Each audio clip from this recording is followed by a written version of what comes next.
Hello friends, எப்படி இருக்கீங்க? நல்லா இருக்கீங்களா? இன்றைக்கான வீடியோவில் பார்த்தீங்கன்னா சூப்பரான ஒரு ஹெல்த்தியான ஒரு வடை ரெசிபி தாங்க பார்க்க போகிறோம்.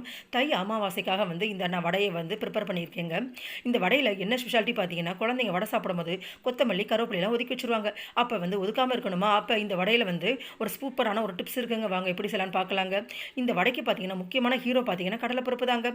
இதை வச்சு வாங்க ஒரு வடை செய்யலாங்க. இப்போ வந்து நான் ஒரு கப் அளவுக்கு வந்து நான் கடலைப்பருப்பு எடுத்துக்கிறேங்க. இப்போ வந்து இது மாதிரி ஒரு அகலமான பாத்திரத்தில் இப்போ வந்து நம்ம போட்டுக்கலாங்க. இதில் நம்ம மூழ்கிற அளவுக்கு வந்து தண்ணி சேர்த்து ஒரு 2 மணி நேரத்துக்கு வந்து ஊற விட்டுருங்க. ஊற விட்டிங்கன்னா அதை நல்லா ஊறினா தாங்க அந்த வடைக்கு வந்து டேஸ்ட்டேங்க. இப்போ வந்து நல்லா ஊறிடுச்சு. தேவையான பொருட்கள் பார்த்துடலாம். சின்ன வெங்காயம், பச்சை மிளகாய், கருவேப்பிலை, கொத்தமல்லி, அவ்வளோதாங்க. இப்போ பாருங்கள், கடலைப்பருப்பு நல்லா வந்து ஊறிடுச்சுங்க. இப்போ வந்து தண்ணியை வந்து வடிகட்டி சுத்தமாக எடுத்துடலாம். இப்போ வந்து கடலைப்பருப்பு தனியாக எடுத்து வச்சு இப்போ நம்ம மிக்ஸி ஜாரில் ஆட் பண்ணிக்கலாங்க. இதில் ஒரு சொட்டு தண்ணி கூட இருக்கக்கூடாதுங்க. அப்போ தான் வந்து இந்த வடையை செய்யும் போது எண்ணெயை வந்து ரொம்ப குடிக்காதுங்க. இப்போ வந்து கடலைப்பருப்பை வந்து சேர்த்தாச்சுங்க. இதில் வந்து நம்ம சீரகம் சேர்த்துக்கலாங்க. சீரகம் ரொம்ப உடம்புக்கு நல்லதுங்க. இதில் வந்து நம்ம சோம்பும் சேர்த்துக்கலாங்க.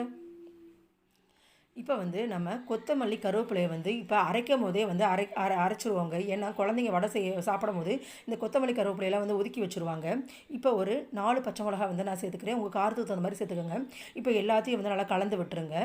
இப்போ வந்து நம்ம இதை மாதிரி மைய அரைச்சிக்கோங்க. தண்ணி ஒரு துளி கூட சேர்க்காதீங்க. இந்த வடைக்கே ஸ்பெஷாலிட்டினா தண்ணியே சேர்க்காமல் அரைக்கிறது தாங்க. கூடுதலாக வந்து பருப்பு அங்கேங்க இருக்கிற மாதிரி பார்த்துக்கோங்க.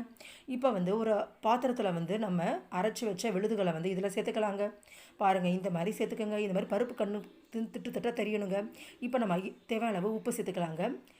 தேவையான அளவு மஞ்சத்தூள் சேர்த்துக்கலாங்க. நம்ம வந்து நறுக்கி வைத்த சின்ன வெங்காயம் இது வரை நல்லா பொடுசாக இருக்கட்டுங்க. இப்போ எல்லாத்தையும் வந்து நல்லா உப்பு, மஞ்சத்தூள், வெங்காயம் எல்லாம் வந்து சாந்து வர மாதிரி வரட்டும். பாருங்கள், கொத்தமல்லி கருவேப்பிலையில் அரைப்பட்டிருக்கிறதுனால அது கலர்ஃபுல்லான வடையை சேஞ்ச் ஆயிடுச்சுங்க. இப்போ வந்து நம்ம வடை செய்ய ஆரம்பிச்சிடலாம். இது மாதிரி ஒரு இரும்பு பாத்திரம் எடுத்துக்கோங்க. அதில் நான் வந்து கடலெண்ணெய் சேர்த்துக்கிறேன். உங்களுக்கு விருப்பமான எண்ணெய் இது வேணாலும் சேர்த்துக்கலாங்க. இது மாதிரி இரும்பு பாத்திரத்தை செய்யுங்க. தயவுசெய்து நான்ஸ்டிக்லாம் யூஸ் பண்ணாதீங்க. இப்போ வந்து எண்ணெய் நல்லா காஞ்சதுக்கப்புறம் வடையை செய்யுங்க. இப்போ வந்து நான் கையில் வந்து தட்டி தட்டி போட போகிறேங்க. நீங்கள் வந்து உள்ளங்கையில் வச்சு கூட நல்லா வந்து ரவுண்ட் ஷேப்புக்கு தட்டி கூட போடலாம். இப்படியும் போடலாங்க. இப்படி போட்டிங்கன்னா வந்து உங்களுக்கு எண்ணெய் குடிக்காது. அதுதான் முக்கியமான டிப்ஸ். அதனால் வந்து கையில் வந்து இது மாதிரி தட்டி போடுறேங்க. நம்ம வந்து தள்ளி தள்ளி தான் வந்து போடணும், இல்லைனா வந்து ஒன்றுக்கு ஒன்று வந்து ஒட்டிக்குவோம். நல்லா கொதிச்சதுக்கப்புறம் வந்து போடுங்க. ஃபஸ்ட்டு வந்து ஒரு 4 வடையை வந்து போட்டுக்கோங்க. ஒரு 4, 5 வடையை சேர்த்து போடுங்க. மொத்தமாக வந்து 8 வடையாக போட்டிங்கன்னா எல்லாருமே வந்து ஒன்றுக்கு ஒன்று ஒட்டிக்கும். பாருங்கள், சூப்பராக வந்து வெந்து வருது. இந்த கலர் சேஞ்ச் இருக்கணும். கொதித்து வரும்போது நல்லா வந்து எண்ணெயெல்லாம் அடங்கிடும். அப்போ தான் வந்து எடுக்கிறதுக்கான ஸ்டேஜு. இந்த சமயத்தோட வந்து ஒரு செட்டை வந்து நம்ம எடுத்து வச்சிடலாம். இது மாதிரி எடுக்க போகும்போது வந்து நம்ம அடுப்பை வந்து குறைச்சி வந்து நம்ம எடுத்தால் தான் வந்து தண்ணி வந்து அடுத்த வடை போடும்போது ரொம்ப வந்து கொதிக்காமல் இருக்கும், இல்லைனா கருகிரும். இப்போ அடுத்த செட்டு வடையை வந்து நம்ம போட்டு எடுத்துக்கலாங்க. இதில் வந்து கருவேப்பிலை, கொத்தமல்லியெல்லாம் சேர்த்துருக்கிறதுனால வந்து உடம்புக்கு ரொம்ப நல்லது. இதில் அயன் சத்து அதிகமாக இருக்கிறதுனால குழந்தைங்களுக்கு வந்து இது மாதிரி செஞ்சு கொடுங்க.